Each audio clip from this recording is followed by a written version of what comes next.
Hey, folks, today is Wednesday. That's right here. I'm live in Detroit, Michigan on Roland Martin Unfiltered. We'll be talking to Senator Gary Peters today from Detroit, Michigan. Also, we'll be talking with Lieutenant Governor of the state.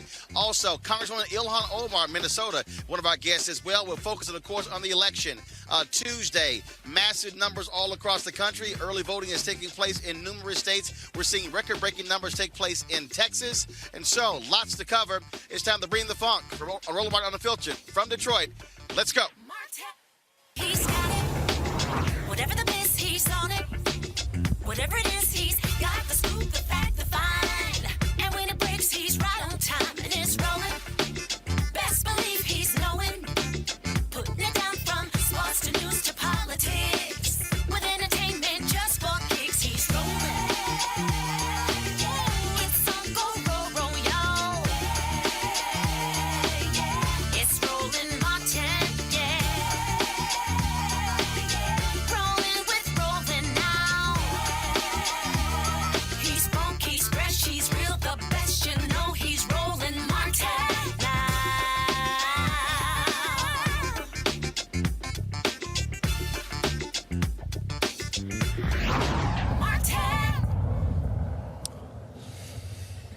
All right, folks, welcome back. It is October 28th. It is Wednesday. Okay, of course, the election is taking place on Tuesday, 6 days away, 6 days until Election Day. So many different things are happening as the candidates are actually going down, to the wire, traveling all across the country, folks, making the case in terms of who should win, not just in the presidential race, but also in the U.S. Senate races. We'll be talking about all of that.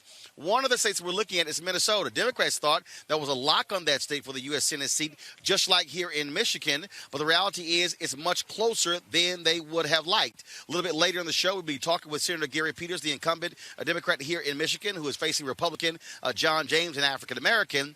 But there's a race happening in Minnesota. Michigan is also huge because they have a huge Muslim population. What role will they play in this election? Joining us right now is Congresswoman Ilhan Omar. She, of course, a Democrat in her first term from Minnesota. Congresswoman Omar, how you doing? I'm doing great, Roland. How are you? I'm doing great. Glad to have you here on Roland Martin Unfiltered. I want to make this happen for quite some time. And, of course, coronavirus threw a monkey wrench in everything, but certainly glad to have you on the show. First, congratulations winning your primary. One of the things that was interesting, all the folks out there were saying that you, Congresswoman Tlaib, as well as Congresswoman Ayanna Pressley and Congresswoman Alexandria Ocasio-Cortez, y'all were facing these tough challengers. All four of y'all blew your challengers away. So what did you make of all the folks who were saying that, they could somehow lose after their first term in Congress? I think many people, were convinced that our elections were sort of a fluke, something of an accident. I don't think they understood how much we resonated with the districts and the people that we represented. And it was really, amazing to see the results come in for our primaries for re-election and to feel comfortable that not only did we win, but that we have a mandate to govern. And on that particular point there, I mean, again, there were so many people who were saying that, y'all are out of lockstep. But the reality is when you look at the policies that you've advocated, there are a lot of Americans who want that and who now understand that. And the reality is, look, on the Democratic side, you got different folks on the Democratic side. You've got Democrats who are moderates, Democrats who are liberals, who are progressives, some who are far left. And so the Democrats actually have a much larger tent than the Republican Party. Right. I mean, and it's been quite unfortunate, right? Because we speak about how the Democratic Party is a big tent party. We sort of excuse the way in which there might be a disagreement with the moderate members of the Democratic Party. But when it comes to the progressives, we put them under a microscope. We analyze and criticize every single decision that they make and every policy position that they speak of. And we've, give people the opportunity to say, I'm taking this vote, I'm advocating for this position because of my district. And that grace really isn't extended to those of us who are progressives because we do represent our district. We do speak and advocate for policy positions that are important to the people who send us to Congress. And you know, for many of us, we come from these communities where urgent change is needed, and we speak from that place of urgency. Let's speak of urgency.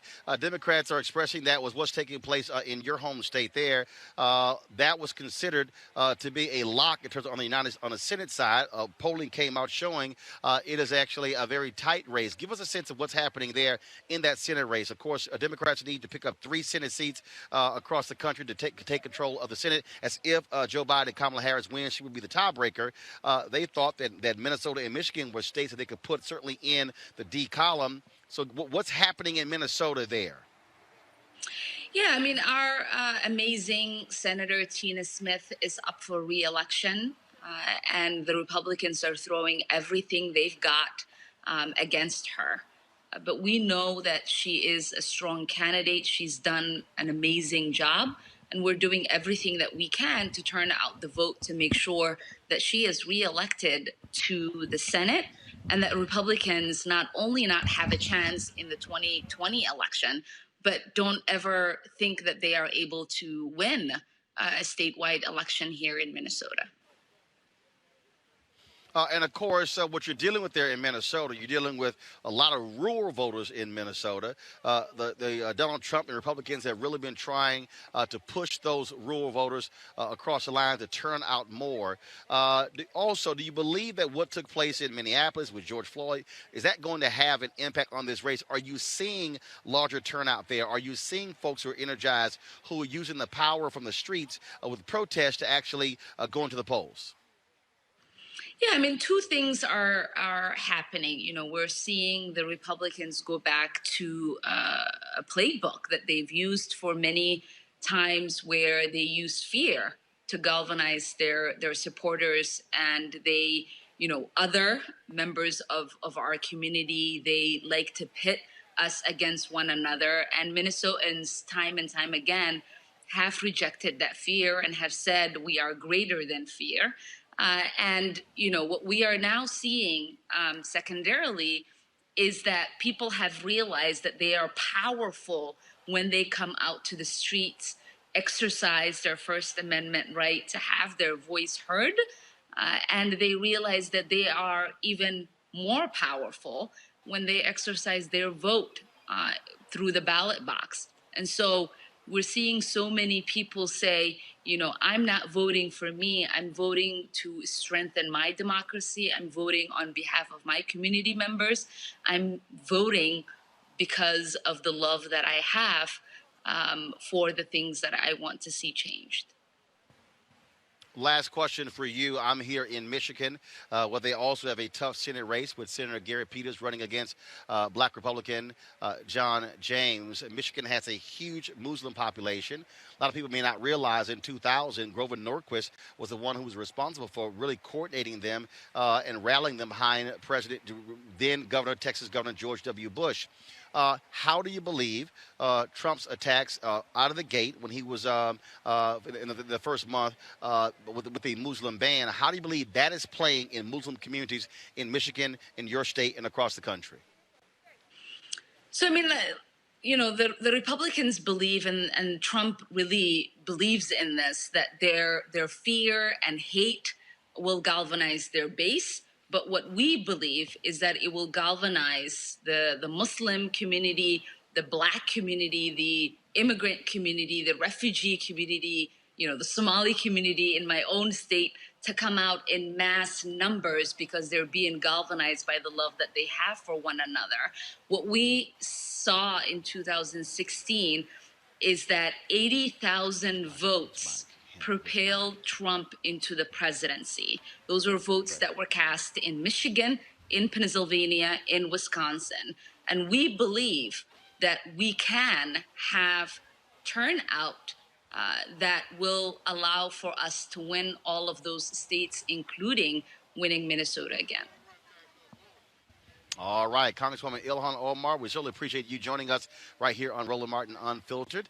Always good to see you, and certainly, again, congratulations on winning your primary. You should be coasting to an easy victory on Tuesday night. Thank you.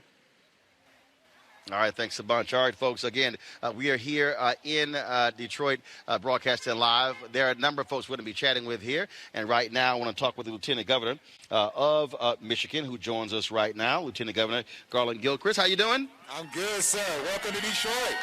All right, so just so y'all know, let me get right in this seat right here. We, of course, we were in earlier this week. We were in Florida on Saturday and Sunday.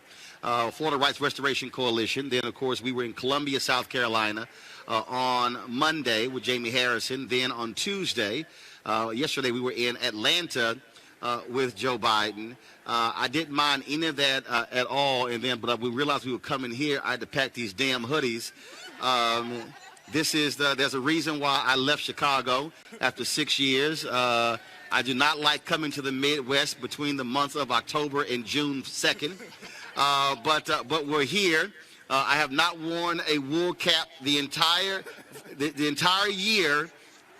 In summer, fall, but I had to bring one out here, and thank goodness I had my Black Voters Matter one, and they actually were here yesterday in Detroit. They are in Flint, Michigan today. I talked to Latasha Brown and Cliff Albright, and so I look forward to seeing them tonight. So Lieutenant Governor, let's talk about what's happening. I just finished talking with Congresswoman Ilhan Omar about Minnesota, but also Muslims. This state has a huge Muslim population. How do you believe the attacks from Donald Trump on Muslims is going to play in this election? He won last time around by winning this state, not by a very large margin. And so just share with us, again, your perspective of what's happening here. Well, first of all, it's good to have you here in Michigan. That hat looks really good on you. Hey. Real good, don't it? It's warm, too. Just letting y'all know. It's warm, too. So, you're right. Trump won this state by the slimmest margin of any state in the country, 10,704 votes. I think it's going to be different this year in Michigan. I think that we made it easier to vote in 2018. We made it easier for people to vote absentee, made it easier for people to register to vote, and I think that's going to lead to historic voter turnout here in this election. And so what's going to happen with there, even in the black community like here in Detroit, in the Muslim community in Dearborn and other parts of our state, we're going to see turnout that's going to send this hateful president home. I want to pick up on that point there, because when you say we made it easier to vote, that only happened because the state elected a Democratic governor, Democrat lieutenant governor. And what folks, I keep telling people all around the country, we can't think about politics only from the perspective of what's happening in Washington, D.C. What happened in 2008, massive turnout in this country for then Senator Barack Obama. Folks did not turn out in 2010. That's how Republicans took over 16 state legislatures. That's when they began passing onerous voter ID laws. And so we can't ignore what happens on the state level. This election, Texas, if Democrats pick up 9 seats in Texas, they win the Texas House first time in 20 years. They could win the House in Arizona. They could actually stop some other places as well. And so those state races are just as important, because that's where the tone is set when it comes to voting. Roland, we can win the House here with only 4 House seats. There's only 4 House seats we need to flip the Michigan House of Representatives. And when was the last time the Democrats controlled the House or the Senate here? That was the House and the Senate? The House or the Senate. That was more than 10 years ago. Got it. So we have work to do right now. We have a path to it. Because frankly, in 2018, we showed what the path to victory was. Because y'all remember Gretchen Whitmer and I won the election in 2018, right? The reason that we did that is because we had a ground game that was thanks to the Michigan Democratic Party, the organizers, the allied organizations that are represented here in this audience. We knocked doors, we made calls. We continue to do that all the way since 2016. After the victory in 18, we never stopped. And so that's why we built those relationships that have worked even this year when we had to put it on pause because of the pandemic. That's what's going to get us to victory for those 4 House seats. We have a chance to flip the Michigan Supreme Court to get a Democratic majority there. Every election on the ballot matters here. So we're not only going to elect Joe Biden and Kamala Harris. We're going to send Gary Peters back to the Senate. We're going to flip the State House and the Supreme Court. We're going to have a lot of leverage for Democrats to do big things. One of the things that we have been looking at is polling data in this state. We've been talking about this across the country, about what is happening, especially with black men. In this particular, in the Senate race you're talking about, the last poll that was produced, black men was around 17% for John James. And then we saw the same, 14% for Tom Tillis in North Carolina. It was very interesting. I went to the John James website. There's no mention anywhere on his website he's a Republican. Like I went through the whole website. You swear he's running black. There ain't a lot on that website, period. So, what is happening in this state in terms of really, because look, you got some folks who say, hey, I want to support the black man for the United States Senate. I make the point, though, he also made it clear that he supports Donald Trump 2,000%. So if you vote for John James, you're essentially voting for Mitch McConnell. John James has no plan for black Michigan or black America, period. The reason that I have made it my mission to organize black men across this state, I marched 200 black men to the polls in Detroit 2 Saturdays ago. I marched black men to the polls in Flint, Saginaw, Benton Harbor, and every place in between. We are going to have record black male voter turnout here this election because, again, we can go vote now. We can go vote now in Michigan because the voters decided that we needed to be able to vote now and vote early. So I think what you're going to see is black men recognizing their power. We've never had so many campaigns speak so directly to black men in our history. God bless our sisters. You have built the political power to have the leverage to have campaigns speak to you. Now it's time for black men to step up. And as a black man, as the highest ranking black elected official in the history of the state of Michigan, I think it is my responsibility to make sure that our power is felt and it will be felt now and always. So that's the difference that we're going to make here in the state of Michigan. All right, then. Last question for you. And when we talk about election is one thing, but I keep making the point to my audience that is what you also do after the election. Earlier you said y'all didn't stop organizing.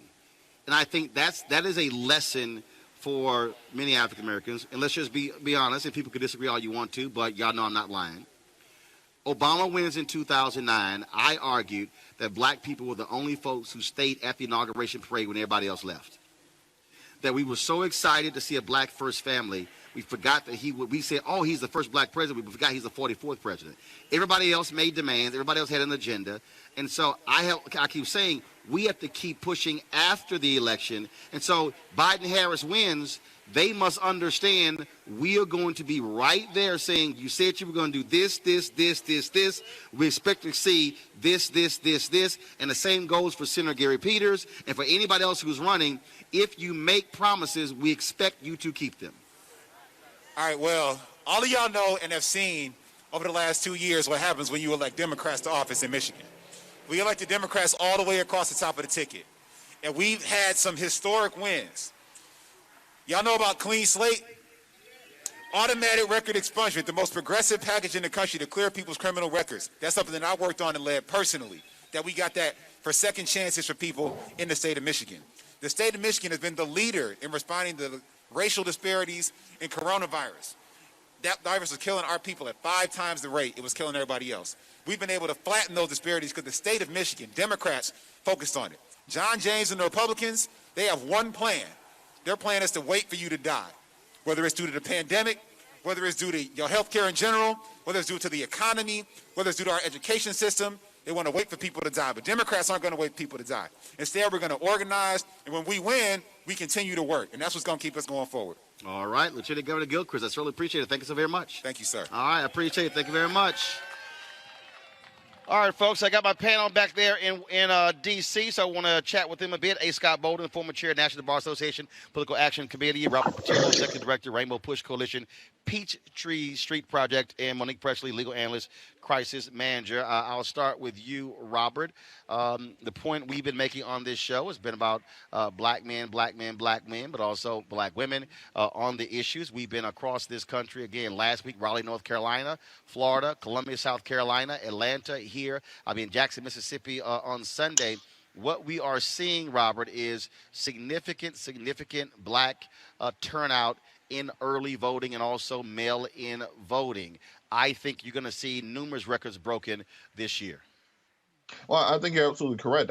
What we've done by focusing in on Republican Republican efforts at voter suppression is be able to plan for these things months ahead of time. We were meeting with the Secretary of State in Georgia back in June and July to make sure we were able to break down some of these barriers that have been put in place for voting. There's always been this almost stereotype of Black people not being as interested, not wanting to turn out, not having inclination towards voting. No, in reality, we had barriers and walls put up through voter suppression and other methods to ensure that we did not have the ability to vote. So because of that, you're going to see people such as Warnock be competitive, Mike Espy be competitive, Jamie Harrison be competitive across the board in ways that we haven't seen since Reconstruction, quite frankly. And as we work on building these political coalitions and building this political agenda, just as you said, after the election, if we're able to deliver again as we've delivered in the past, because remember, Obama would not get out of the primaries in 2008 if it was not for the Black vote. He would not have won in 2012 if not for the Black vote. As we work on building these coalitions, when we pull this across the finish line, we have to ensure that we are there at that negotiating table to get exactly our share of the governmental resources that we pay into. We cannot simply be running on emotions and turning out as if it's a pep rally. This is a business transaction that we are currently engaged in, and what we are delivering, we must have deliverables from the other side. Monique Presley. Sisters have been meeting every single week for the last several months. I challenged A. Scott Bolden last time we were on the show to show me a comparable group of Black men doing it. He is still trying to find that. He never sent me a text or an email. The point I keep making is if you don't mobilize and organize, you can't get what you want. No, you can't. And I am just very thankful for Black Women United, which is not an additional organization because who needs another organization? It's a collective where all of the different organizations that Black women have been functioning in and working in and organizing for years have come together around perspectives about which we can all agree and unite. One of those being Senator Kamala Harris deserves to be the next vice president of the United States, and she should be respected. So we see to it. And before she became the nominee, we saw to that. Making sure that Black women's objectives across the board are being met by constantly producing challenge to the current administration and the next one. Obviously, we want to see Biden in office, but we're already talking agenda, just like you just finished saying, Roland. This is not about a feel-good session. This is about putting people in office who can do the things that we need done. And I really wish that there was a Black Men United that was doing the same thing. But unfortunately, Scott, we've seen Ice Cube and others talk about a Black agenda, folks making various demands. The point I will continue to make is you cannot get anything unless you are organized and mobilized to get it. I said it to Ice Cube. I said it to Diddy. I keep saying to all of them, you got to be organized and mobilized. Simple as that. Yeah, you're absolutely right about that. And while the organizations that focus on Black men, like 100 Black Men, the fraternities, and what have you, while that is okay and effective for those groups that are parochial to their interests, it's still a bit of a scattershot, if you will.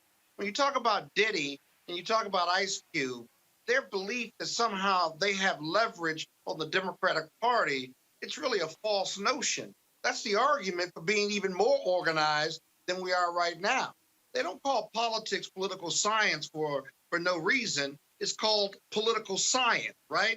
Science is organized and disciplined and has outcomes as well as deliverables. And I just think when we focus on Black men and getting them to the polls, that's a short-term piece. The Black women are very impressive. They're independent of any label. They've come together, for example, and said, listen, we're going to make a difference. And they believe that they're going to make a difference. They act like they're going to make a difference. And Black men need to do the same thing, not just separated in different organizations. So I agree with you. I want to talk about We'll talk about something in South Carolina where there's a victory there. No voter will have their absentee ballots rejected based on signature mismatch. The argument is that election officials are not trained to actually match signatures and that methodology. This is a result of a lawsuit filed by the Lawyers Committee for Civil Rights under law. It was decided in the Charleston District Court. Again, Monique, shows why our civil rights organizations are critically important, because Republicans are trying to toss as many ballots as possible. And they argued, how can you know who somebody's signature is if that's not what you're trained to do?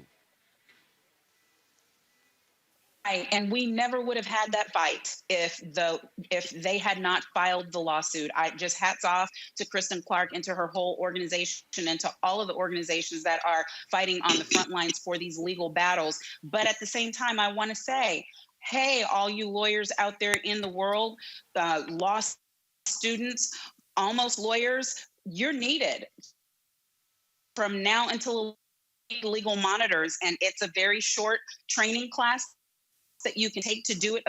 Don't just let somebody hand you a shirt and you go out and call yourself a legal observer. We need you to actually go through the program, because all of these things are happening daily. I'm hearing things from all kinds of polling locations about things that Trump supporters are trying to pull while they're in high.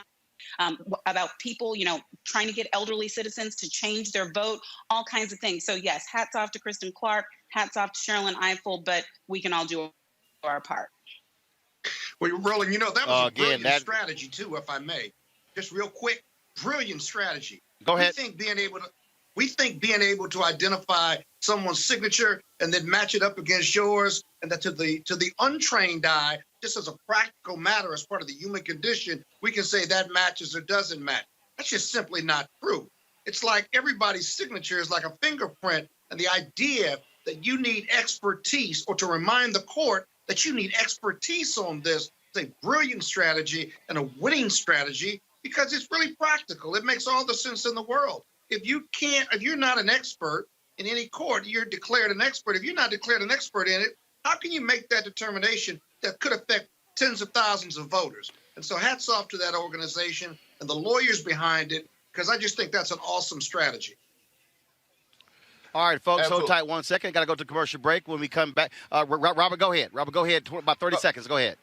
Well, I think this puts a focus on the fact that one of the first priorities of the next Congress and the next president is going to have to be a nationwide comprehensive reform of our voting rights, or what we lost in Shelby versus Holder, in addition to creating nationwide standards so that we do not have this scattershot effort where every state has its own different set of barriers put in place to prevent people from voting. All right, folks, hold tight 1 second. I got to go to commercial break. When we come back, more from here to Detroit. A number of other people are going to be talking with in just a moment. From here, we're talking about, of course, the election all across the country.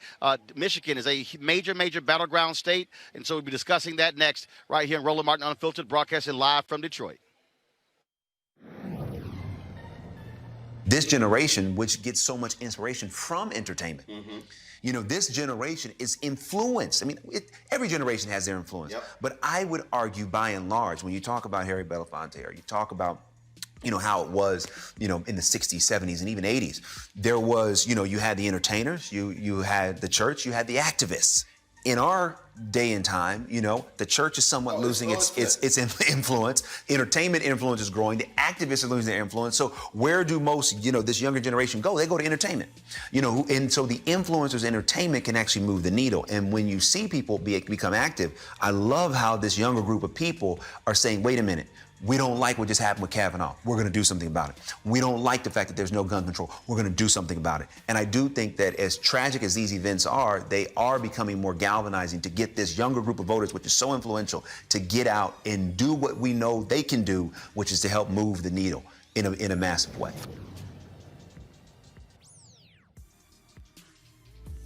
Hey, Michigan, this is Tracy Ellis Ross, and I have 4 quick things to tell you. 1, you have until October 19th to register to vote. 2, you can vote early in person until November 2nd. 3, if you need a free ride to the polls, use the promo code VOTE2LIVE-MI in your Lyft app. And yes, voting is easy and secure, so please vote and visit vote2live.org for more information and to make a plan to vote today. Paid for by Collective Future.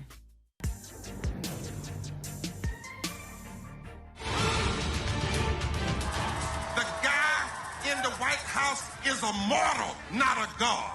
The members of the Congress, they are mortals, not God. Bowing down is not enough. We will stand up again. We will march again. We will preach again. We will organize again. We are black. We are white. We are Latino. We are Native American. We are Democrat. We are Republican. We are independent. We are people of faith. We are people not of faith. We are natives and immigrants. We are business leaders and workers and unemployed. We are doctors and the uninsured. We are gay. We are straight. We are students. We are parents. We are retirees. We are America. And we're here, and we ain't going nowhere.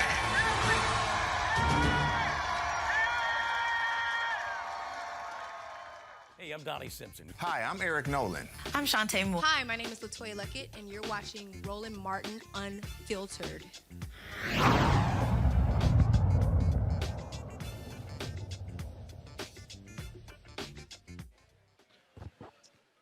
All right, folks, welcome back to Detroit. We are here, of course, focusing on the election. So here's the deal, y'all. We were supposed to do this inside, and I said, well, if we're going to come there, no sense of doing it inside. We might as well. They said we can only have about 15, 20 people inside. I said, well, that's a little boring. So we chose to do it out here in the parking lot. Anthony, you should have a wide shot there, right? And so we got folks who are here. I see all my Alpha brothers in the house. We got other members of the Divine Nine here as well. I see like 1, 2 Omegas. That's how it normally is. See, as I told you, that's how we do it. And so we got folks who are non-Greeks. We got other people who are here. We're glad to see everybody out here, of course, hanging out. This is like summertime for y'all in Detroit. For the rest of us, it's like we call it nippy weather. But we're certainly glad to be here. We, of course, are broadcasting on Roland Martin Unfiltered. Folks are checking us out. I want to introduce our panel. To the far left, we have, of course, the Sheriff of Wayne County, Benny Napoleon.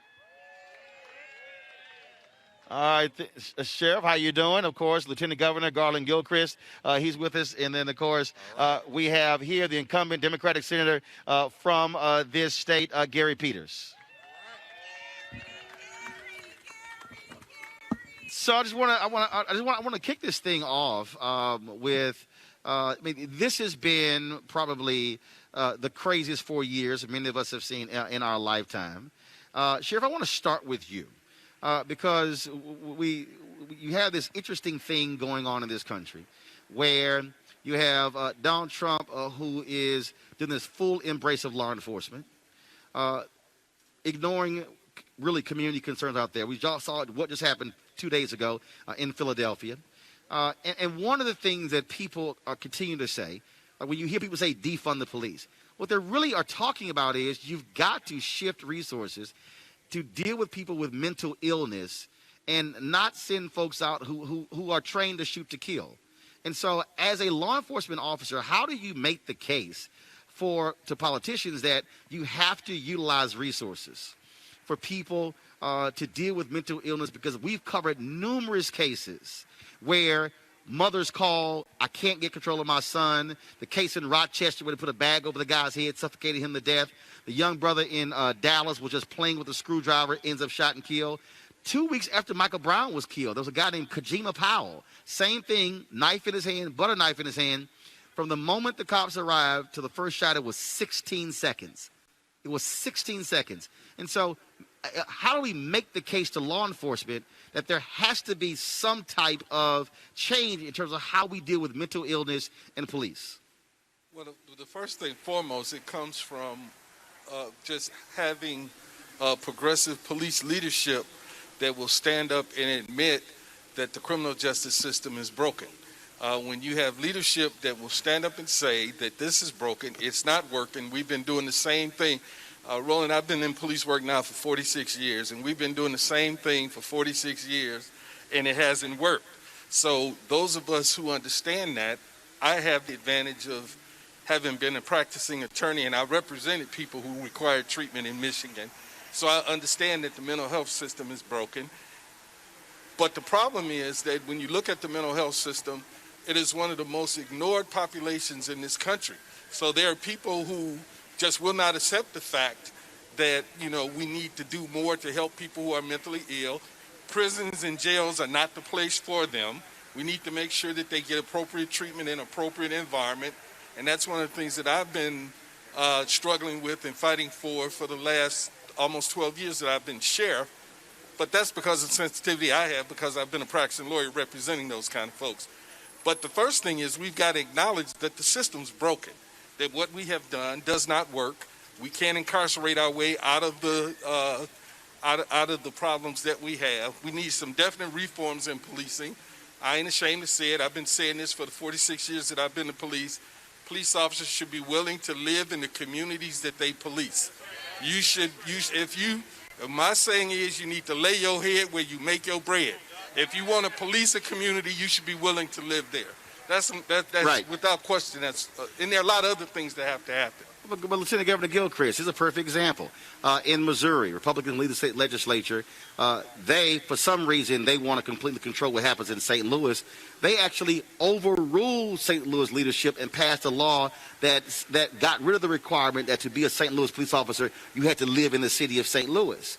And you sort of have this constant effort, this battle that's back and forth. And I keep making the argument, black folks are not at war with cops. What we are at war with is being killed by cops. We are at war with being killed. We are at war with disinvestment in our communities in all of its forms. Every call for justice is a call for equity and investment, and that includes investing in the supports that our people need for the services that they need. Because the sheriff is right, and I applaud Sheriff Benny Napoleon for being one of the more progressive sheriffs in the country, for being willing to say, we need to get people help, not put people in jail. That the direction is not toward prison, but it should be toward progress. It should be toward rehabilitation. And that costs resources. That is why, as Lieutenant Governor, I have been focused on reforming our jail system, saying that we don't need to arrest everybody. Some people do things, they just need to get a citation. We don't need to put people in jail because they don't have enough money to pay a fine. Instead, we should give people other ways to get an incentive to show up to court. There are more creative ways for us to build safe communities, and that starts with, first of all, investing in our people, investing in our education system. Governor Gretchen Whitmer and I have introduced the most equitable education budget that has been put forward in Michigan in a generation. That is how we begin to make the differences in delivering true public safety for our people. Senator Peters, we just watched Republicans come back, ram through a Supreme Court nomination, Amy Coney Barrett, and then when they finished, went back home, made no move on coronavirus, made no move on the folks who need that unemployment help, made no move when it comes to police reform as well. Yet I was in Atlanta last night in a restaurant trying to get something to eat, and I'm seeing this ad where the Trump campaign, they're showing clips from Joe Biden, the 1994 crime bill, and all the faces of these black men, basically saying Joe Biden put all these black men in jail. And I'm going, what the hell are y'all actually doing to help the very same people? And so speak to what it's like dealing with the United States Senate, where Republicans change the rules at their whim and don't care about any process or customs or anything along those lines. Well, you're right, Roland, and it is outrageous when you think about all the time that we spent to deal with the Supreme Court nominee when people are struggling right now. As I travel all across the state of Michigan, and my colleagues here will know, the one thing everybody talks about is how are we going to get through this pandemic? How are we going to deal with the health crisis that we're dealing with? How are we going to keep families with a roof over their head, be able to put food on the table? How are we going to keep small businesses alive so they can continue to prosper when the economy starts moving up? And the Republicans said, well, no, it is more important to put through a Supreme Court nominee right now. And let's be clear about what it means with this new Supreme Court justice. We know where she is on issues based on writings that she had prior to being a judge. And one that I'm most concerned about is the fact that she believes that the Affordable Care Act is unconstitutional. We're pretty clear she's going to be a deciding vote to throw the Affordable Care Act, the principal legacy of President Obama that made sure that everybody in this country, no matter who they are, no matter where they live, would have access to quality, affordable health care. And I step back, the reason that case is coming, and it's going to come a week after the election, is because Donald Trump and his administration has been pushing a lawsuit forward to throw out the Affordable Care Act. And let's put this in context. We have a president of the United States that wants to throw out a health care law while we are in the middle of a health crisis and a pandemic. It makes no sense whatsoever. It is outrageous. And instead of dealing with this issue as we should be right now and making sure that relief is there, and let me just say, you know, my friends in the House, the Democrats in the House, passed a relief package 5 months ago. 5 months ago. Mitch McConnell's refused to bring it before the Senate. He's got many members who want to think that there should be zero help for anybody. That's their negotiating position. It's hard to negotiate with someone whose beginning and ending bid is zero. It's because they just simply don't care about what is happening, in my mind, in this country going forward. And it's really why the Senate matters. And when I say that health care is on the ballot in just a few days, it truly is. But it's not just health care. Right. This Supreme Court is also going to be taking up, they're going to hear a case in November, a voting rights case out of Arizona that could very well gut Section 2. Section 4 was already gutted in the Shelby v. Holder decision. Now you have Section 2. We already see where Kavanaugh stands on that. We clearly know where Clarence Thomas stands on voting rights. Damn, anybody looks like him, and on and on. And in any of your debates or the questions with John James, has that come up as an issue of voting rights? Because, again, is he going to side with Donald Trump, Mitch McConnell on voting rights, which African Americans care about, or not?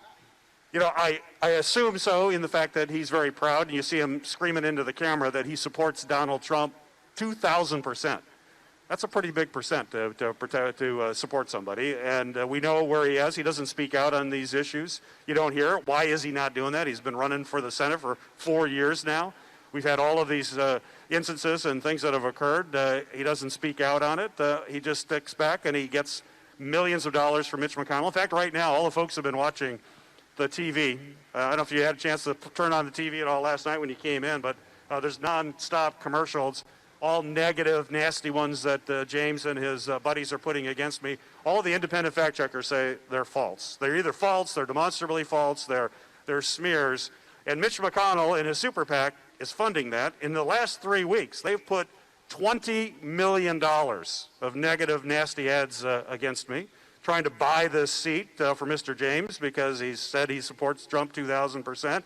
He was just at his rally here yesterday, again supporting him. So we know where he is on that issue. It's very, very clear, which is why we have to get out and definitely make sure that we take back or hold this Senate seat, and we really need the majority in the Senate. Pulling my panel here, Robert Patillo, I want to start with you. The voting rights issue is critically important. I keep saying I fully understand when Joe Biden and Kamala Harris talk about the Affordable Care Act, but I think when we look at these judicial rulings that have been coming down from the Supreme Court, from state Supreme Courts, we cannot ignore the reality that there is an effort to steal this election by limiting people's right to vote.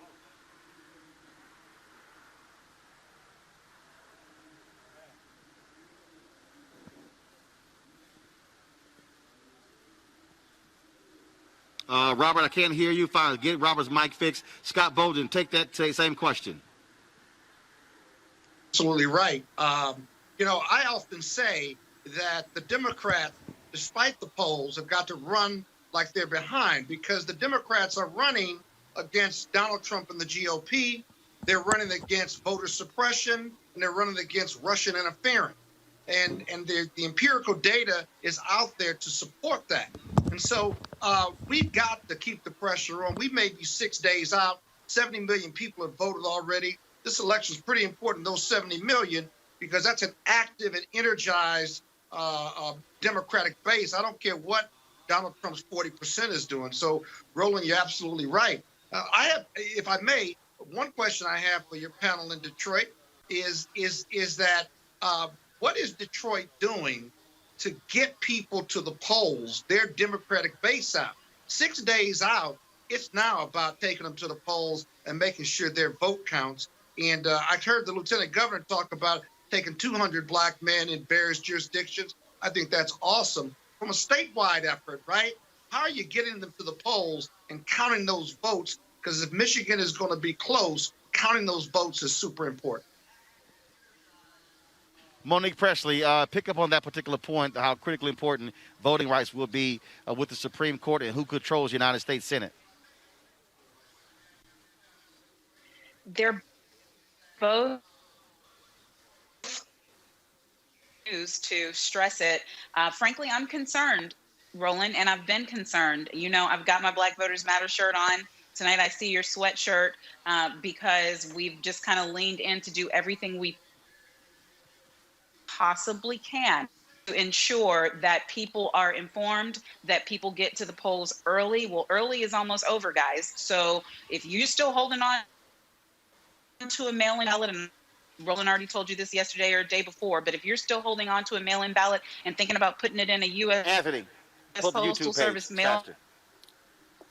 box immediately, or you need to put that sucker in the trash and get your mask on, get your voting plan, get your snacks, get your chair, get your water, get your parka, whatever it is for your temperature, and go get in the line. I went and it was an easy process for me. We just started in Maryland on the 26th, but I was busy on 26th, so I went in today, and it was easy. But even if it's hard to go, because they're doing every single thing they can, so en masse have to be astounding, overwhelming, to the point that even the vote they steal from them won't matter. Robert Patillo, go right ahead with your comment. I was on Iraqi TV trying to explain this election to the Middle Eastern audience, and they couldn't get over the concept of that people are waiting in line in the world's most developed democracy for 45 minutes, an hour, 3 hours at a time to early vote. They don't understand the concept that our democracy can be hacked by foreign governments, that we're looking at foreign influence from everyone from Iran to China to Russia. So this election security issue, which this administration has not taken seriously, has to be at the forefront. We are now in a battle for the question of democracy itself. That's not hyperbolic in any way, shape, or form. And I think that one of the things we have to make sure is a crucial and central element in this next administration, assuming that the right side wins, is the fact that we have to reform our voting system from the bottom up. Because right now we have not had confidence in any election since the year 2000, and I don't know how much longer we can continue riding this broke down car down the street before the wheels start falling off completely. Come back here, Lieutenant Governor. I want to come to you on that point. When we talked earlier, you were talking about the changes that were made in this state when it comes to voting. I mean, the attacks that we are seeing on voting are astounding. Literally, Donald Trump is saying, "Do not count any ballots after Tuesday night," which is ludicrous because we've had numerous elections where stuff happened where they kept counting. First of all, states don't have to certify the results for the Electoral College until December. So this idea that you can't continue counting ballots after Election Day is nonsense. And also, if it's postmarked by their deadline, what's the issue? I mean, this is a clear, blatant attempt to steal not only a presidential election, but Senate elections as well as state elections and local elections. Donald Trump is such a criminal, y'all. I mean, there's no other way to slice it. And he lies about everything, but he told the truth about voter suppression. He really does want to make sure that our votes don't count. Well, the thing that I believe about elections is that you can't cheat if we blow them out. The record turnout that we're going to see in Michigan is going to make it that much more difficult for Republicans to cheat. We have to overwhelm the cheaters and the liars. That's why I'm encouraging people. I use a different phrase. I use that scene from the movie Remember the Titans when he said, "Herman, leave no doubt." Hey, my Michigan. Now, did y'all hear Obama use that same line? Y'all know I've been using that line for a while, so. Barack, stop tripping. You know you took it from me, so stop tripping. Go ahead. No. We know what we have to do. We made it easier to vote. We just need to finish the job. And I know that Donald Trump also, when he was in Lansing, don't get it twisted, he is encouraging people to come to Michigan polling places and intimidate them. He wants people to stand between you and your ballot box. Voter intimidation is illegal under federal law, but Amy Coney Barrett, she wouldn't admit that. Tammy Klobuchar, when she got asked about that. You right. Remember that. But it's illegal under federal law. And I know that sheriffs like Benny Napoleon are going to make sure that voter intimidation doesn't happen in Detroit and in Wayne County. And we're going to make sure that we don't give them a chance to intimidate us out of voting, because I believe that voters are going to go vote before Election Day.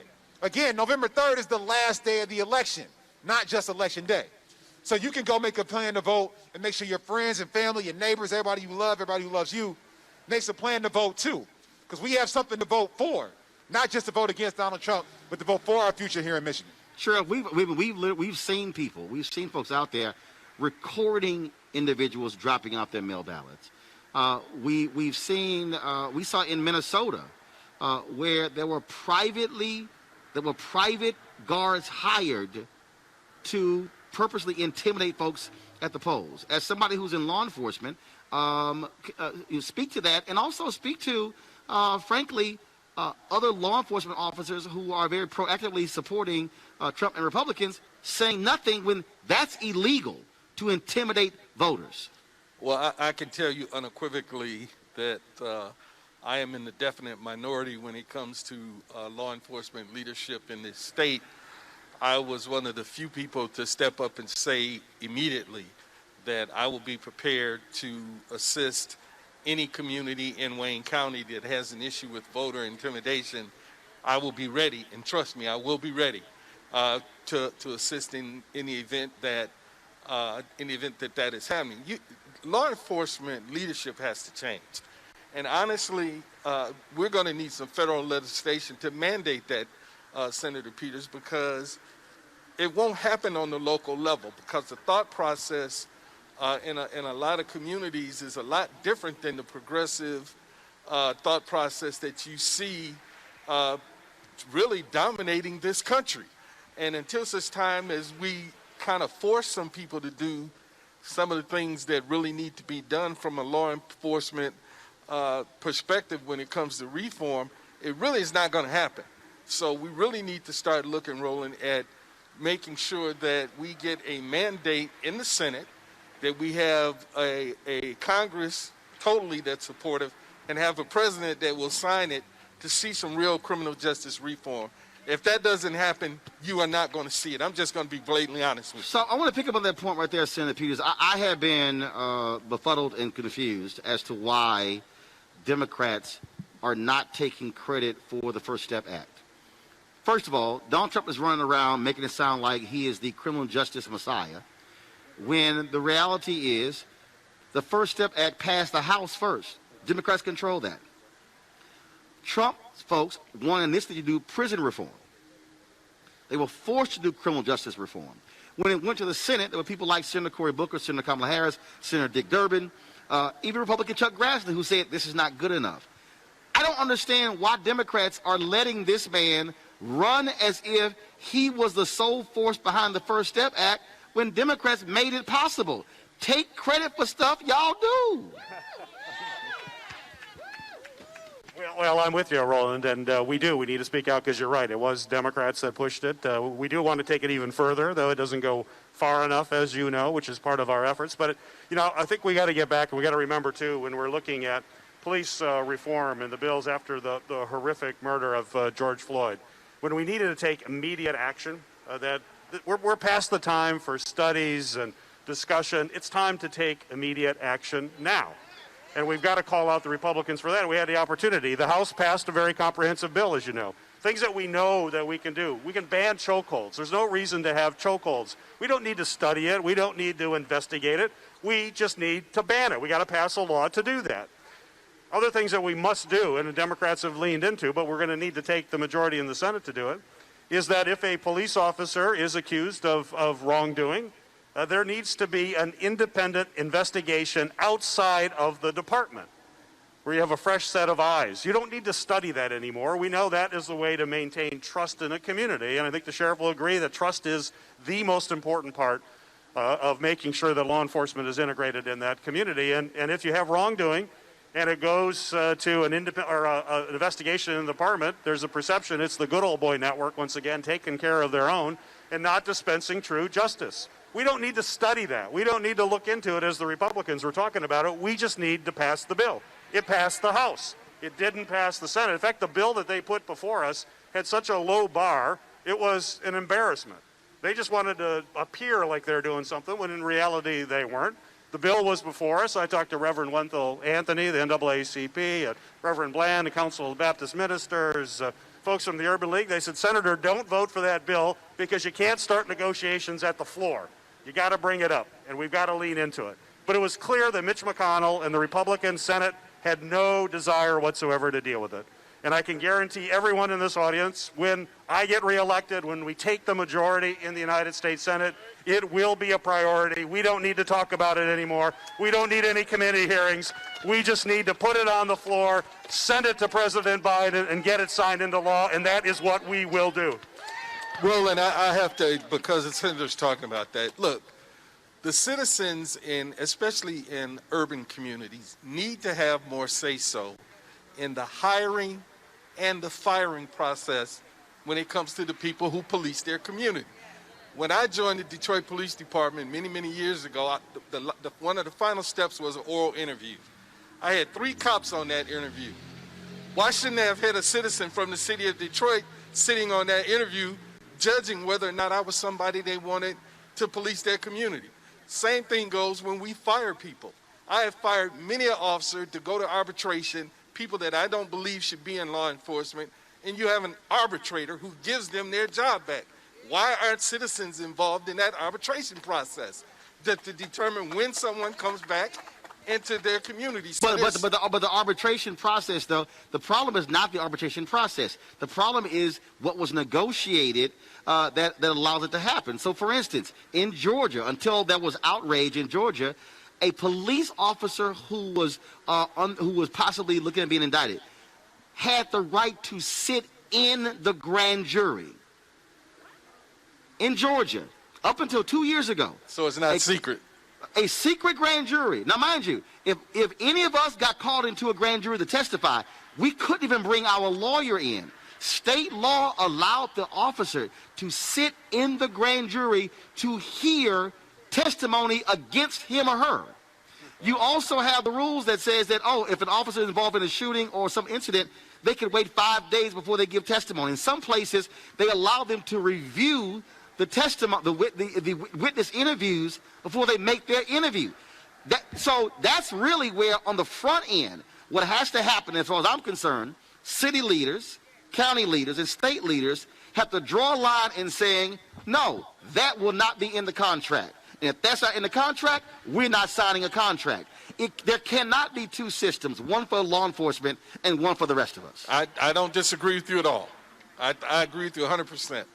I do support the arbitration process when it comes to wages and benefits and things of that nature, but there are other parts of it that really just don't make sense. I don't see any reason why I can fire a person as the leader of the agency, and then someone decides, well, the sheriff said that, but, I'm going to bring that person back, and then that person comes right back into the agency, and everybody says, well, I guess the sheriff can't really do that. People that don't belong in the profession, and that happens, unfortunately, frequently. And Lieutenant Governor, not only that, not only the issue that I also have, we saw this with the case with Tamir Rice. Officer gets fired, he goes right next door, gets hired. I believe that if an officer gets fired, if they have been fired for a shooting or whatever, that license should be pulled, and they should not be able to be rehired in a county next door. So one of the things that we have worked toward in our administration, we have something in Michigan called the Michigan Commission on Law Enforcement Standards. That's what literally sets the standard for how law enforcement professionals govern themselves. This is a body that, until we took executive action this spring, had no civilian participation. It was all law enforcement professionals deciding how law enforcement professionals act. Last time I checked, law enforcement professionals don't only deal with law enforcement professionals. They deal with regular people. And so, therefore, we needed to have a role in how we define what it means to be a law enforcement professional in this state.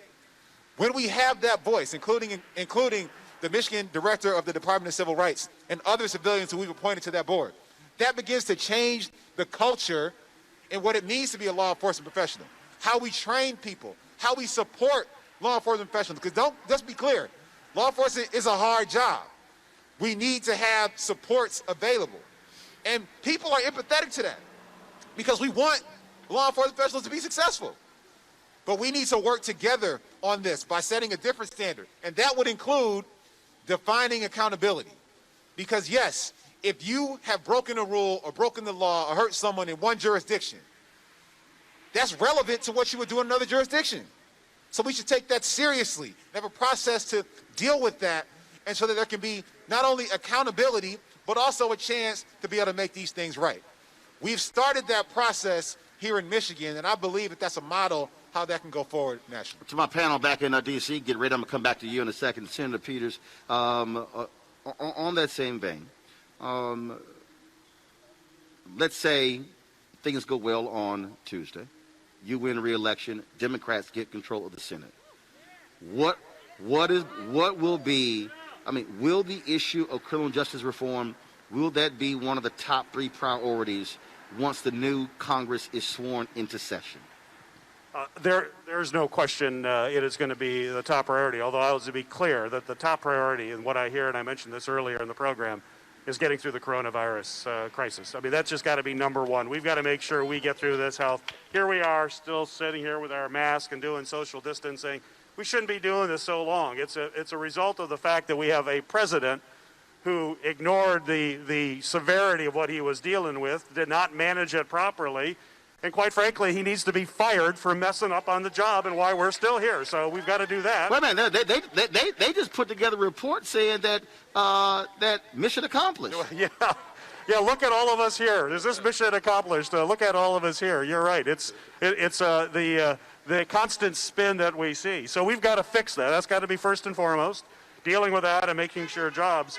But then we got a long list, and there's no question that we are far past time for criminal justice reform. It will be a top priority that really fits in with all of that as well to go forward. And if I may mention actually legislation to deal with what Sheriff Napoleon mentioned too, in having folks in the community, and the Lieutenant Governor as well, is that I want that to be part of that police reform. I've introduced legislation to help police departments recruit folks. As the Lieutenant Governor mentioned, being a police officer is not an easy job. It's tough.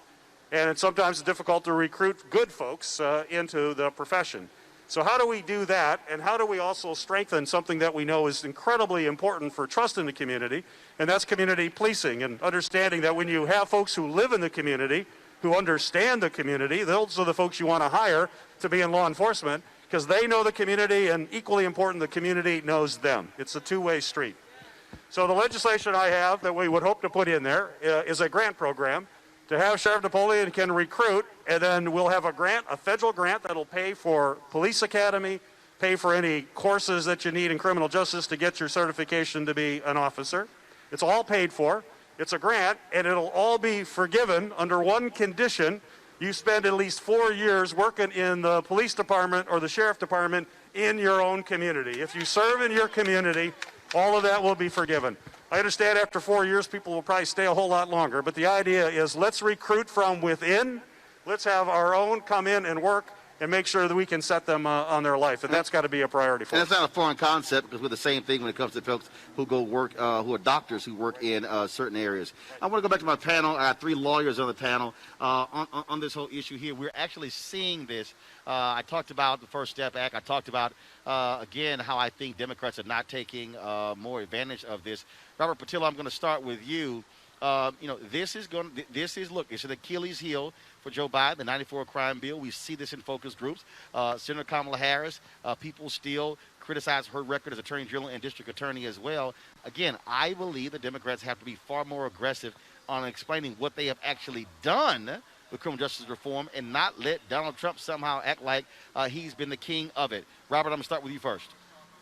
Well, it makes me think back to LBJ. If you looked at LBJ in 1936 all the way up until 1956, he was a Southern Dixiecrat segregationist senator who blocked every piece of civil rights legislation he could find. But as president, he governed in that tradition of Kennedy. He governed as the president of voting rights, so as the president of the civil rights, as the president ending redlining and ending racial segregation, where you're having important cases on the Commerce Clause and the ability of African Americans to live outside of a segregated South. So with that in mind, looking at Joe Biden, the 94 crime bill, and even the 86 and the 84 crime initiatives, looking at Kamala Harris and the baggage she carries from both being district attorney and attorney general, I think this gives them a tremendous opportunity to be more aggressive on criminal justice reform and criminal prosecution reform than any president previously.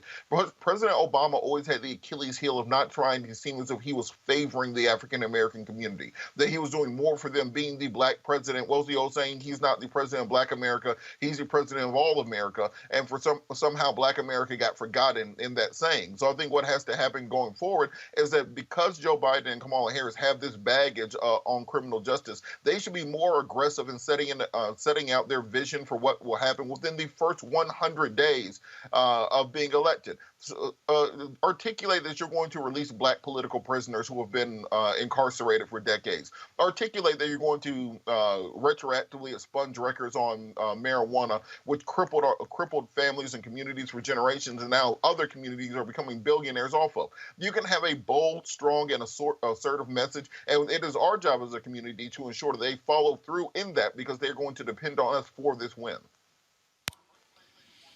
Monique, it was very interesting sitting in that restaurant in Atlanta last night, seeing that commercial.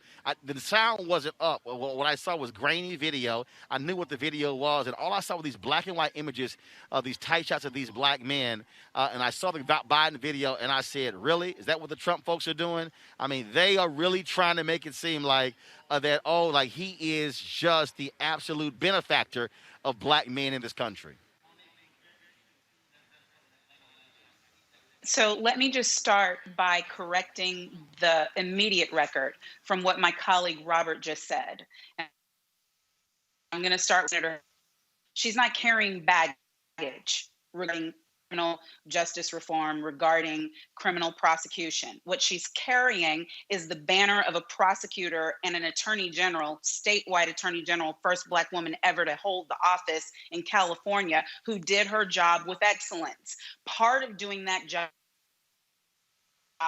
was pioneering a re-entry program for our returning citizens who have been incarcerated, and modeled by every other attorney general to enact similar programs in the United States of America. And it is not that she has not been saying that. It is that when sometimes a woman, especially a black woman, talks about the things that they've accomplished, the voice gets lost in the shuffle. So what I kind of need is for black men like my two colleagues who are on with me right now, and anybody else who wants to echo and repeat. Here's what Senator Harris did in order to enable citizens who were re-entering the criminal justice system. Here's what Senator Harris did for moms who were concerned about their sons being slain in the streets. Here's what Senator Harris did about sexual abuse, perps going unanswered and unprosecuted, because all of those things are not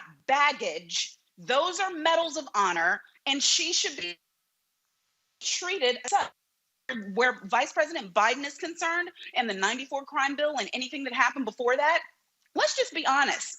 People who were in office then, who were black in the Senate and in the House, who are still in office now, were also in support of that legislation. So he hasn't thrown anybody else under the bus, and thus he's still trying to survive himself and say what is the truth, that they had a misunderstanding of the right way to handle crime in 1994, and that there were because of that were unforeseen and unwanted. And for that, they all owe an apology, and there has already been a correction. But as far as I'm concerned, yeah, that's all I got, Roland. I don't. Slight correction. Not all black caucus members in '94 actually voted for the crime bill. But I understand your point overall. Not Scott all. Bolden, you got a response to Monique? Yes. Well, that's hard to follow up. I'll supplement by merely saying. Look, hey. Well, just look. You got to follow it. So suck it up. You're a Kappa. An Alpha would follow it. So go ahead. He says it much better than I can. But let me say this. I'll say it more clear, if I will. There were a lot of white Republicans that supported that bill, and it wasn't about criminal justice. It was about crack addiction and drug addiction. And they addressed it as it was a criminal problem. It was a health issue.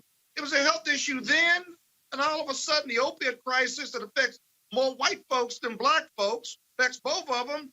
Now the Republicans want to treat it as a health issue.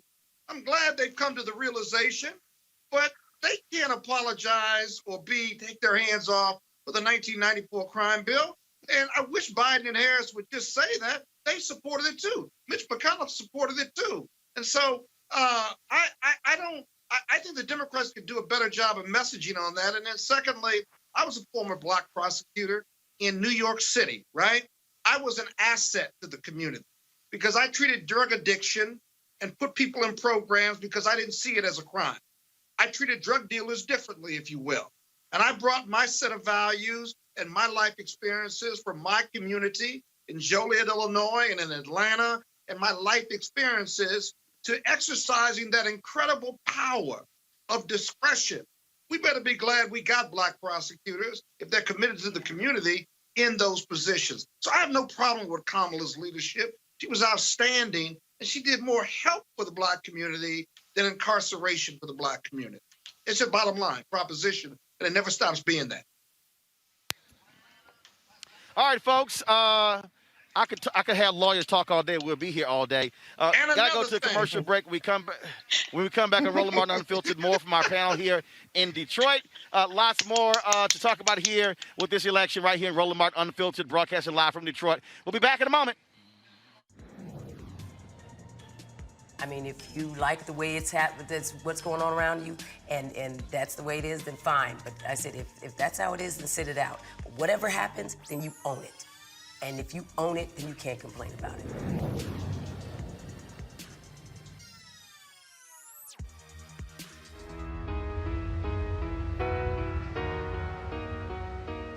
After I caught my first felony when I was 17 years old, I felt like basically I ain't count. My probation told me, you can't vote, you got a felony. It just made me feel like I wasn't wanted or I wasn't supposed to be involved. My mama told me, like, son, you need to get involved. There's a lot of things going on in the world. Your voice matter. And I'm like, I ain't got no voice. I can't vote. And she's like, oh yeah, yes you can. So I called my lawyers because I wanted to make sure that I wasn't doing anything wrong. And I figured out I qualified. And I just feel like, damn, let's do it. To me, it was an accomplishment. Like, damn, like I graduated high school or something. Look what we done so far. It still need to be 10 times better, but you gotta vote. That's what changed the rules. That's to change the laws. I really felt good voting, like, because I was told I couldn't, or I was told I wouldn't be able to clean up or get away from my past, and look where I'm at now. When I voted,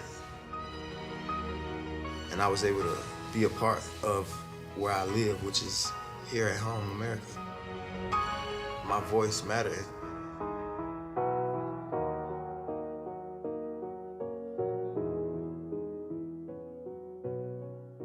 It's Nia Long. Listen, I'm where I am today because a lot of people believed in me. They knew I could make an impact if I had a chance to have my voice heard. In this election, voting is our chance to make an impact. So please, South Carolina, vote early, in person, between October 5th and November 2nd. And if you need a free ride to vote, use promo code VOTE2LIVESC in your Lyft app. Visit votetolive.org for more information. Paid for by Collective Future. All right, folks, welcome back. We're live in Detroit here at the this is the 14th congressional district, but they said the 14th Democratic office. It was like all the different titles here. And so what happened was, let me tell y'all, I called Congresswoman Brenda Lawrence, and I said, Congresswoman, I'm traveling around the country doing the show. Would love to come to Detroit. She said, fine, done, taken care of. And so she set this up. She was supposed to be with us, had a death in her family. Her sister passed away, and we certainly want to offer our condolences. I chatted with her earlier, and so we certainly wish she was here, but she has to be with her family there in San Antonio. We certainly we understand that and appreciate that. So condolences go out to her and prayers for her family as well. We're back here, of course, with Sheriff. I call him Sheriff Benny. I kept telling Sheriff in the break, I said, you need to get you some new mask, Sheriff. That mask a little small. And he was struggling trying to talk. He kept pulling it down. I was like, come on, man, get your extra large mask. You trying to have that baby mask down there. And of course, Senator Gary Peters is with us as well. Just for a few more moments, Senator Peters, I want to start with you. We talked last time about priorities. One of the things that people want to know, they've witnessed what McConnell has done. They've witnessed Lindsey Graham lie and say, save the tape, roll the tape. We're not going to put a judge through. And this was after Kavanaugh. So when he tries to say Kavanaugh changed everything, he's full of crap because he actually changed everything. I have been getting this around the country. Folks want to know if Democrats get control of the Senate, are they going to learn how to use power and wield power and fight, as opposed to say, well, no, we're going to play by the rules, because obviously they ain't playing by no rules. Well, there's no question that we have a long list of things to deal with, as you mentioned, dealing with criminal justice reform, getting through the COVID crisis. We have to take action immediately to do that. And we would certainly welcome Republicans coming along with us, but I'm not naive. You're not naive. We understand what happened when I wouldn't ask them. Yeah. Senator, I'm just being perfectly honest with you. I'm of the school. If they ignored me when they had power, I'm going to ignore them. I saw a tweet the other day from Senator Marco Rubio. He says 52 legitimately elected United States senators went through a process and legitimately passed, voted for Senator Amy Coney Barrett for the Supreme Court. When I listen to them criticize, talk about court packing, first of all, let's be real clear. The United States Constitution does not require non-Supreme Court justices. We've had less, we've had more. That's all there as well. Democrats, if they choose to expand the court, the Constitution allows that power. I'm just simply saying that if they ignored y'all could just give them the hand if you got the numbers and say, we about to roll this thing through, because I just don't believe. I know Michelle Obama said when they go high, we go low. I say when they go low, hit their ass in the ankles. That's just me. But I'm just saying, but I'm saying I think a lot of people want to see Democrats fight and say, since y'all clearly do not want to play by the rules, fine. No rules? Gotcha. We're going to show y'all we can play this game too. Go ahead, I'm sorry. I just wanted to get that out, I'm just saying. Well, no, it is obviously we've got to take action. We've got to move it. We know what the House Democrats have done. We've got to be able to get it through the Senate and get it to Vice President Biden. We know that for the last 4 years, things have not happened that is impacting the lives of everyday folks all across Detroit, all across Michigan and the country. And when we have the majority, when we take the majority, which is why it's important, then we need to be held accountable for actually delivering to the people in Michigan and delivering to folks all across the country. The needs are great. You can be assured that we're going to do what we have to do to get this country back on track. A couple of more. We got one more minute with you, and that is obviously no Democrat can win without significant black support. Make the case to African Americans who are watching right now around the country why you should be the one they pick over John James to go back to the United States Senate. Well, I think folks should look at my record. I've had the privilege of actually representing the city of Detroit when I represented this congressional district in the 14th district, focused on issues that matter to folks in this community as well as around the state. I've been a champion for health care, and right now health care is definitely on the ballot right now. Health care, the ability for that, to get health care is impacting the lives of hundreds of thousands of folks here in the city of Detroit and places all across the state. And I guess I'll just tell you the story related to the Affordable Care Act and what I think folks want in an elected person. I came in with President Obama. When President Obama was elected, I came in 2008, and immediately we had the Affordable Care Act. I was in a tough district. I was up in Oakland County, and I actually won a district. I was the first Democrat since 1893 to represent that district.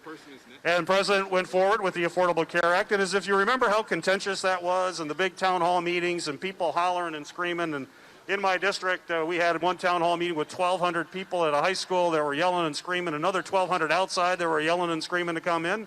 And I said, well, I'm going to read this bill. And I'm going to read it and determine whether or not. I had my political folks say, Gary, if you vote for this bill, there's no way you're going to get reelected. It's just not popular. This is too Republican of a district. I read the bill. The more I read, I said, it's not perfect, but it really moves us in a way that we have to go. And at that time, thousands of people died because they didn't have access to quality health care. So I made a decision. I said, I don't care if I get elected or not. I'm going to vote for this. This is too important. And I'll tell you, I still remember vividly that day when it came up on the board in the House of Representatives, and I walked up, and you have to push a little green button to vote yes. And I remember when I went up there, I said, this means I will not be coming back to the United States Congress. But the reason I ran for office was to make a difference. And if I can push a button and literally save the lives of tens of thousands of people, that is all that matters. And I proudly voted for Obamacare. Thank you. And then what happened? I actually got reelected. I got reelected because if you believe in what you do, and if your heart takes you forward and says this is the right thing for people, I don't care about elections. That's not why I ran for political office. It's to make a difference in people's lives. I demonstrated that when I supported President Obama in passing the Affordable Care Act. I will continue to fight for the Affordable Care Act, that we make it even better and stronger. And if folks vote for me to have another term in the United States Senate, please know I do it from my heart, and I'm constantly focused on what's right for the people of the state of Michigan. That's what I do each and every day, and I'll continue to do it for another term. All right, Senator Gary Peters, I certainly appreciate it. Thank you so very much. Thank you for joining me. So if you're asking, yes, we did reach out. I did reach out to John James' office.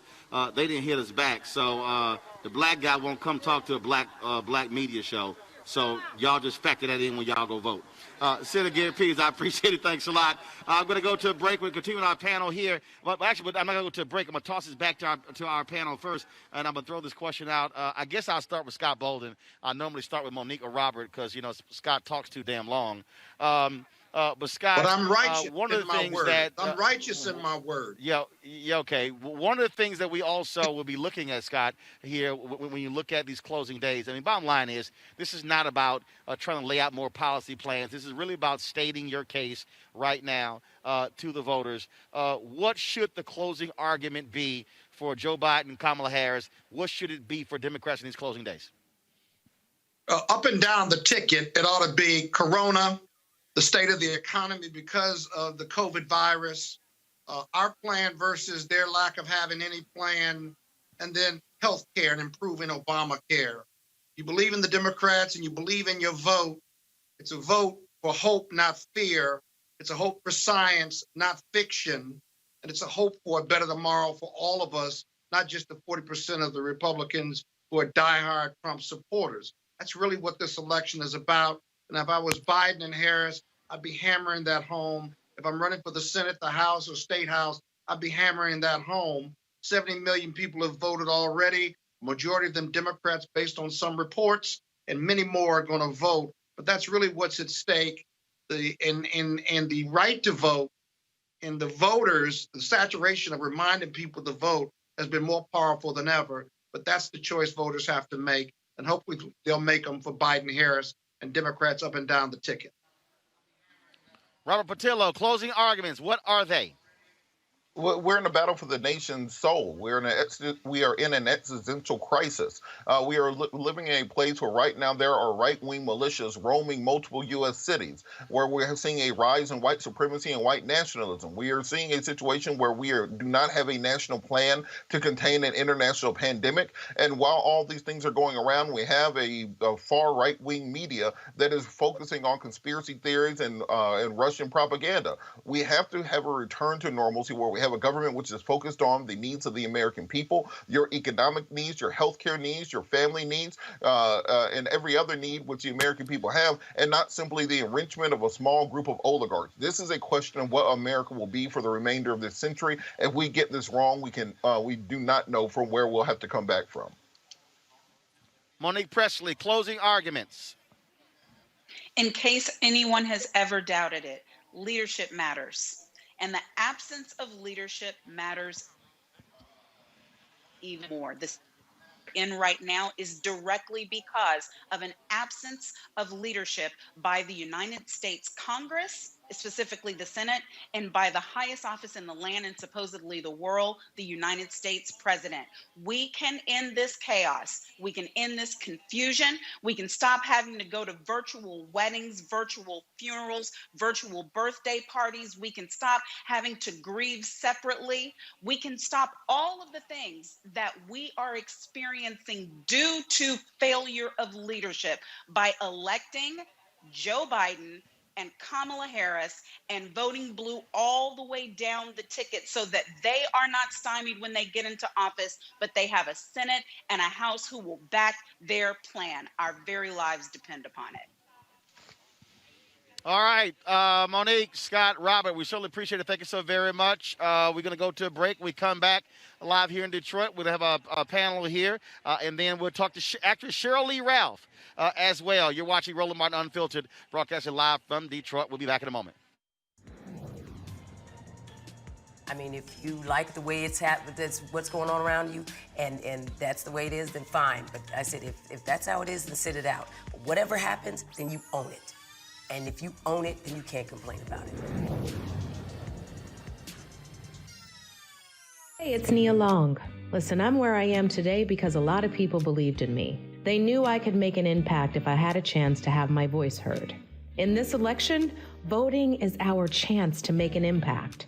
So please, South Carolina, vote early, in person, between October 5th and November 2nd. And if you need a free ride to vote, use promo code VOTE2LIVESC in your Lyft app. Visit votetolive.org for more information. Paid for by Collective Future. What's up, what's up? I'm Dr. Ricky Dillard, the choir master. Hey, yo, Peace World, what's going on? It's the Love King of R&B, Raheem Devon, and you're watching Roland Martin Unfiltered.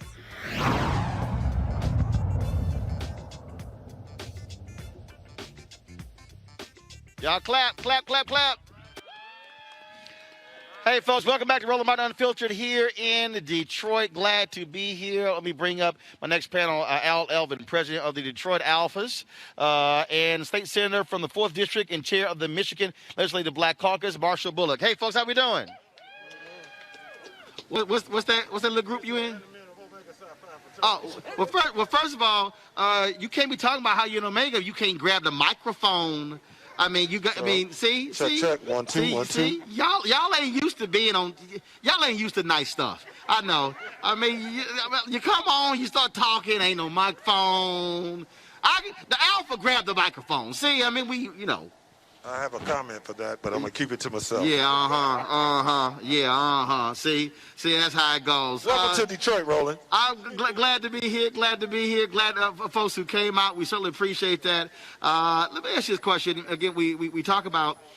I talked earlier about how state houses have flipped, and one of the things that I really think that we have to get back to, in every single city, we've got to actually have civics lessons.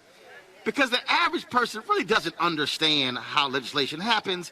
Folk go out, I haven't seen your name on the bill, I don't see you on TV. But the reality is, a lot of the changes happening in this country are happening on the state level and not in the nation's capital.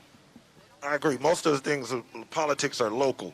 And I go back to teaching, when I go to schools, I like to teach civics to the kids. I think the earlier we start, the better they'll be. It's all about political literacy.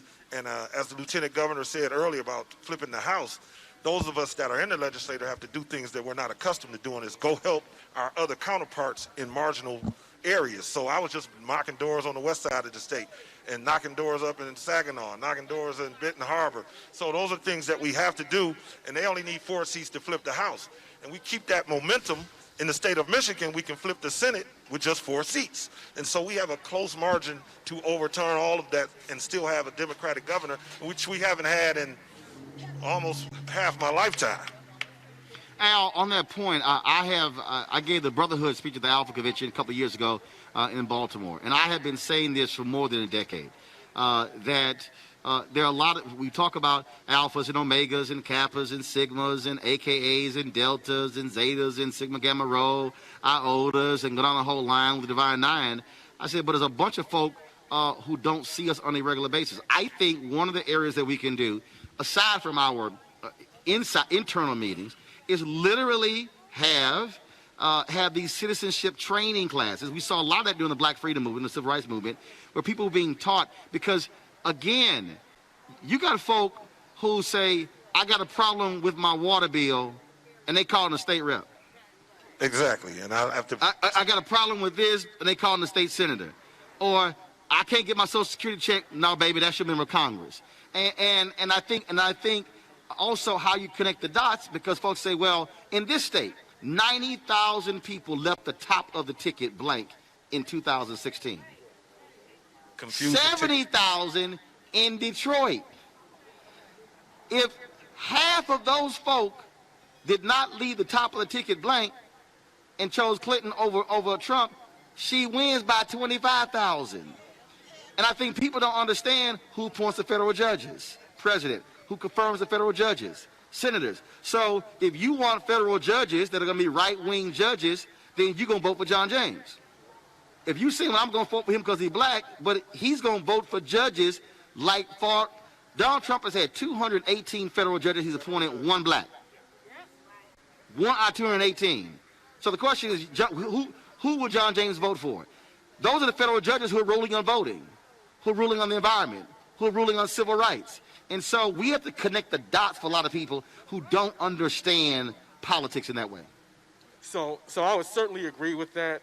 We spend a lot of time in schools with our go to high school, go to college program. I know that other groups do the same thing. And maybe it's time that we look at what we're doing together and do some sort of civics lessons so people understand what's going on. We spend time in the classrooms with parents too when we're ministering to the kids. Yeah. So we definitely need to do that. I'm saying I believe that the Divine Nine should say we're going to have community-based civic training once a week. And look, it's 9 groups. All you got to do is take yours once every 9 weeks. Exactly. And Detroit, I would say this about our Divine Nine. We are actually close and do a lot of things together. More often, what we do is the men, the fraternities work together, and the sororities do their thing. But we probably do need to stop operating in those 2 silos and do it all together and map out a real plan, structure about civics and political literacy. Right, and I'm just talking about. And again, if you look at the Saturday workshop that Reverend Jackson has done in Chicago for all these years, that's what that Saturday workshop was. It was sort of that training piece. So what I'm talking about is if it's this particular church, or if you move it around or whatever the heck, but it's easy if you have one location, and you say, all right, fine. First week, alphas, you got go from who's the first all the way down to who's the last. And it's again, you got one. We're not asking you to do it every week. Ask you once every 9 weeks. You can invite politicians in, you can invite other people in, and allow people to come in who want to learn about politics, because I believe that once we begin to educate more people, especially younger folks, especially people who are disaffected, now they begin to understand how this thing works. Now they realize, oh, so when we're talking about what's going on with schools, I'm going to the wrong person. I should be going over here. Yes. To me, that should be one of the things that we do post this election. Your point is well taken, and Marshall said the same thing. We all doing the same things, but we're doing them separately. We do need to get together and put something together where we can, explain the processes and the vote electoral process and things of that nature to some of our residents, some of the people who live here, so they can be informed when they go out to vote. We're all trying to inform our citizens to vote. We're just doing it differently, but maybe we do need to come together and get something done. I'm down. But also, Marshall, this is another piece right here, because I'm a huge believer in this, there has to be data collection. Absolutely. Because one of the things that we're good at organizing marches and protests, but you have to collect data. So, for instance, if there's an education protest, I need to collect the data of everybody who's there, because when I need folk to then come to the school board meeting, I already have a group who I can tap into to say, hey, I need 50 of y'all, of the 500 y'all who were there, I just need 50 of y'all to show up to the school board meeting. Or I need 50 of you to show up to the city council meeting. Or 50 of you to go to the county commissioners meeting. Again, to me, that's how we take our numbers and mobilize and organize. Yeah, I think with all the electronic and technology, we're doing that more and more now. And then, again, if we reach them, the earlier we reach folks about civics and civil liberties, once that kid becomes a first-time voter, they usually become lifetime voters. If you wait till you're 38 to vote, that's a different story. We got to persuade you, convince you. But if we teach you all these things the earlier, and your maturation process is to always be involved and collect that data. And I think we have all of that, the tools at our disposal now to keep that and put it in one place. What are y'all seeing on the ground here 6 days before the election? What do you see happening in communities? Are people energized? Are there areas of weakness that folks need to be focusing on over the next 6 days before Tuesday? One of the things I'm seeing, I can speak for what I've seen, there has been a tremendous effort to get out the vote like I have not seen in recent history. We were a part of an event with the NAACP last Saturday where we worked to get the vote out, and we went out and canvassed in the neighborhood, all in the New Center area, which is like Midtown Detroit. So I've seen a lot of effort. I've also seen some voters some people who were not voting, and I've tried to talk to them because I'm actually running for an office. So I tried to talk to them about making sure they're doing the right thing. And what you running for? School board. Got it. And man, you can't be on a broadcast and say I'm running for office. You gotta name what you're running for. You gotta take your shot. Yeah, alpha.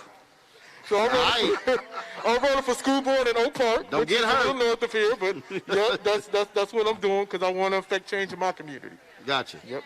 What do you see on the ground? I think it's the 14th in particular, but just all over the state there is a mega swell of people coming out. People have lawn signs. It almost feels like the 08-ish, but not as much. But it's really moving swell.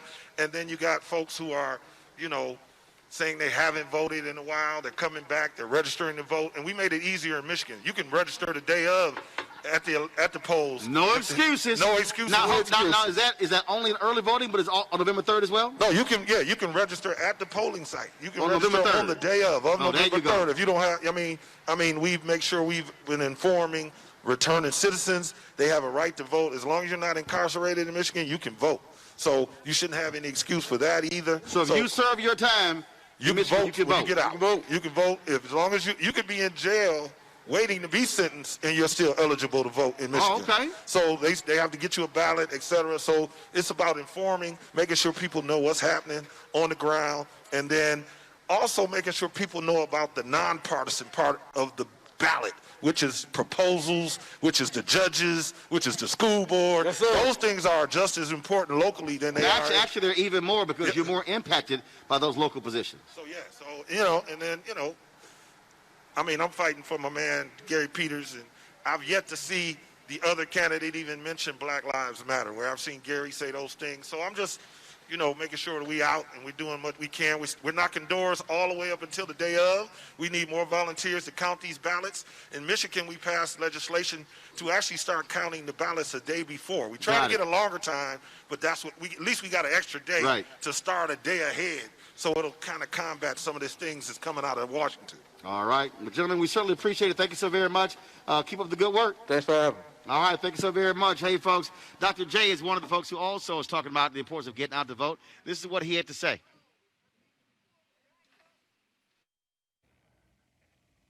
Hi, it's Julius Irving, Sixer fans. Pennsylvania is one of the states that will decide this election, and the road to the White House begins here. Donald Trump won this state by less than 1 percentage point, and we cannot let that happen again. Joe Biden is the president we need to slam dunk COVID-19, fight for equality, and build this country back better than ever before. Your voice matters. And we need to hear it on November 3rd. So please register to vote on iwillvote.com/PA. Our vote is our voice. Make yours heard. Philly for Joe. All right, folks, my next guest, she always says she married her politics. Actress Cheryl Lee Ralph joins me right now, Roland Martin Unfiltered. Cheryl Lee, what's happening? Everything is happening, and I'm loving the conversation that you are having there in Michigan. Those brothers right there, they are all talking about the truth, and I'm loving it. You have been somebody who has always been active in politics, really pushing people to be aware of the issues. Just share your thoughts about this election and what you've been seeing, what you've been feeling. You know something, this election, like you've had people there saying, it is the election of our lifetime. Literally, our literal very life. There are people out there who would like to squeeze, shoot, beat, hang, slug the life out of us. We are seeing it take place in ways between meetings at stop signs with police officers that are ending in death, mental issues that are ending in death for young Black men. This is obviously systemic racism showing itself to us on the daily. And it is happening because COVID-19, under the complete lack of leadership of that orange occupier in the White House, has shown us just how bad it is. And anybody of color, Black, brown, who sits this election out, we all don't deserve what you're going to give us. So I encourage everybody, please get yourself together, go out and vote.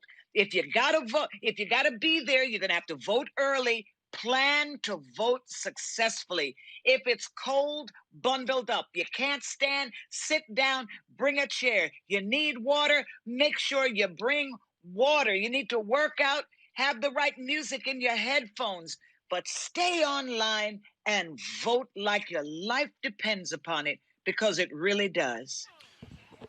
Shirley, let's talk about California. We were talking earlier about you must focus on what's down ballot. A ballot proposition there in California looks like is lagging behind. Tell our viewers about that ballot proposal.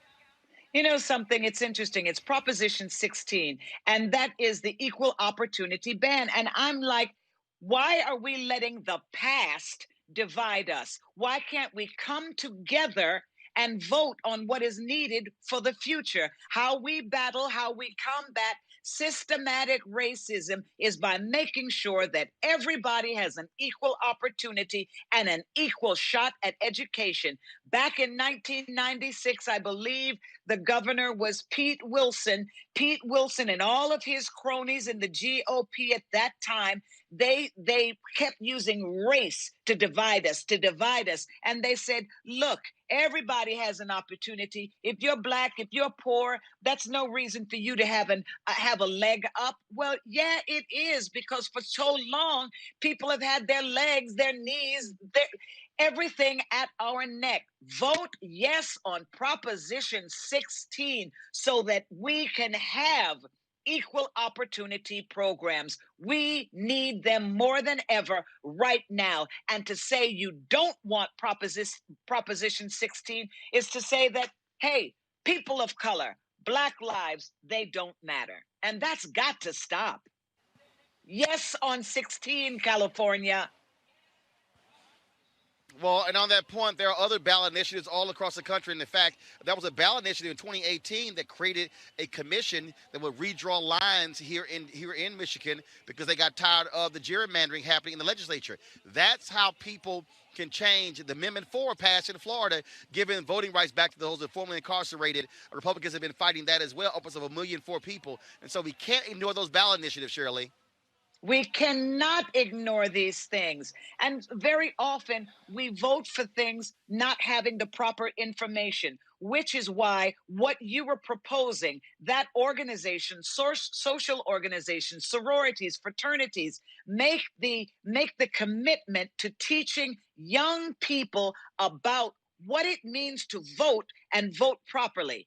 Now we've got record numbers of people coming out to vote in this election season.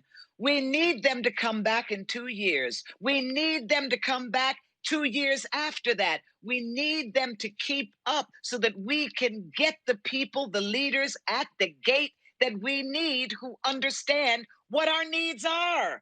But it doesn't happen unless people get into the habit of voting and knowing what they're voting for. Proposition 16 in California, it should not be lagging behind. People should be voting yes on that because we need equal opportunity and we need it now. All right, Shirley Ralph, I appreciate it. It's always great to have you on the show. Tell your husband what's up. Well, darling, like you said, I don't just live with my politics, I sleep with my politics. Senator Vincent Hughes of the great state of Pennsylvania, the great city of Philadelphia. Okay, it's having a little rough time right now, but all things matter. All right, then, Shirley, I appreciate it. Thanks a lot. Thanks, darling. Bye-bye. All right, folks, that is it for us. Hey, we want you to support Roland Martin Unfiltered, joining our Bring the Funk fan club. Look, we've been all over the country for the past week. Last week, we were in Raleigh, North Carolina A&T. We're at, of course, North Carolina Central. Then we're broadcasting in Raleigh from an early voting location. Over the weekend in Florida for the Florida Rights Restoration Coalition, their march, which took place in Orlando.